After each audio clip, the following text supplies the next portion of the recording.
清明特别到所来，观众朋友会来陪望，会来制作。也中华关这边因的环保局的宣传讲，要来用管钱代替烧金。也讲啊，这加钱捐吼公益团体这功德会当回向吼，祖先就是讲要来鼓励民众兼顾环保。只要捐超过300块，就会当有这个在地的农产品来领。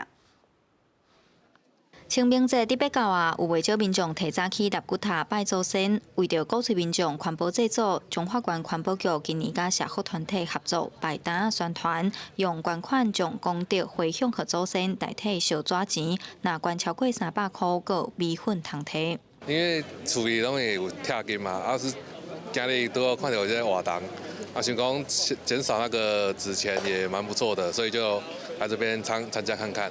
我觉得就是长辈他们有他们的想法，但年轻人也可以有年轻人的想法，可以分开。就他们要烧，他们就一样。但我们如果年轻人有这个想法，我们自己可以去实施，不一定要被长辈牵制。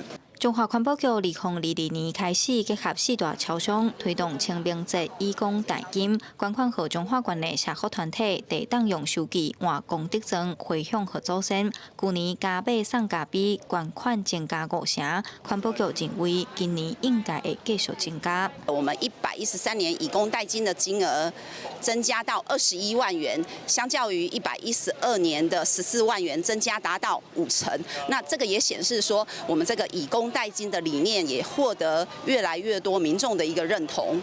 环保局表示，除了义工代金，因也伫县内的公墓甲立骨塔设45个纸钱集中站，加上民间单位的配合，这2档集中的纸钱量平均有1500吨。环保局邀请法师进行焚化炉的净炉仪式，确保烧纸钱过程符合传统礼俗。记者杨淑晴，中华报道。